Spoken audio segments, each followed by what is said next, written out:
जय भीम दोस्तों। अगर SC ST OBC के अधिकारों को बचाना चाहते हैं तो वीडियो पूरा देखे सुने। जैसा कि आप जानते हैं, हिंदू राष्ट्र बनाने के लिए RSS बीजेपी भारत का संविधान बदलना चाहते हैं। जैसा संविधान RSS चाहती वैसा संविधान अभी नहीं बन सकता और ना लागू हो सकता है, क्योंकि किसी भी देश के संविधान को संयुक्त राष्ट्र मान्यता देता है।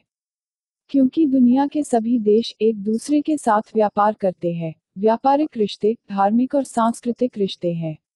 संयुक्त राष्ट्र ने कुछ नियम तय किए हैं।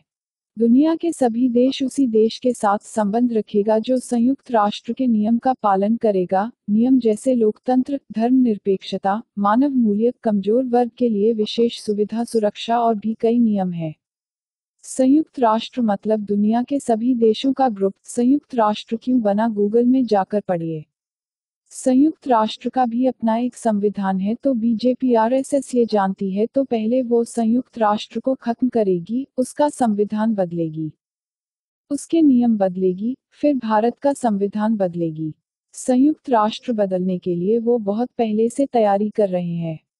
संयुक्त राष्ट्र संविधान बदलने के लिए संयुक्त राष्ट्र से जुड़े देशों का समर्थन चाहिए। आपको याद होगा कि 2014 के बाद मोदी बहुत जल्दी सभी देशों में घूमने जा रहा था और वो भी सेना के विमान से। उसकी विदेशी यात्रा का मजाक उड़ाने में बिजी रह गए और वो अपना काम कर गया।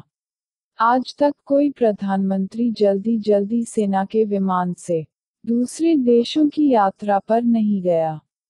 जल्दी सभी देशों में इसलिए जा रहा था। उसी समय राहुल गांधी ने सूट बूट के सरकार और फालतू बातों में उलझाए रखा, जिससे उन देशों में करोड़ों रुपए मोदी सरकार और अपर कास्ट हिंदू व्यापारी दूसरे देशों में पैसा फंसा के उन देशों को अपने समर्थन में फैसले करने के लिए मजबूर किया जा सके। उन देशों में पैसा लगा के उन देशों की अर्थव्यवस्था को भारत के भरोसे कर दिया गया। अगर भारत पैसा निकालेगा तो वो देश डूब जाएगा। अब ये हालत है। लेकिन आपके दलित चिंतकों, पत्रकारों और नेताओं ने आपको केवल भारत के अंदर की राजनीति में फंसा के रखा। लेकिन विदेशी राजनीति में क्या हो रहा है और उसका असर भारत दलित, पिछड़े, अल्पसंख्यक के अधिकारों पर क्या पड़ेगा, ना ये सोचा ना बताया। अमेरिका और ब्रिटेन में कुछ अपर कास्ट हिंदू मंत्री बने हैं, जानते हैं वो कैसे बने? भारत से जो लोग पैसा लेकर भागे हैं, वो विदेशों के चुनाव में भारतीय अपर कास्ट हिंदुओं को जिताने के लिए। भारत में जो बैंक घोटाले हुए हैं और उसका पैसा लेकर जो लोग भागे हैं वो भागे नहीं, भगाए गए हैं। दोस्तों, अगर आपको ये बात सही लग रही है तो दलित पत्रकारों तक ये वीडियो पहुंचाए। अपने दलित नेताओं और पत्रकारों को ये बात अपने फॉलोअर को बताने के लिए बोले।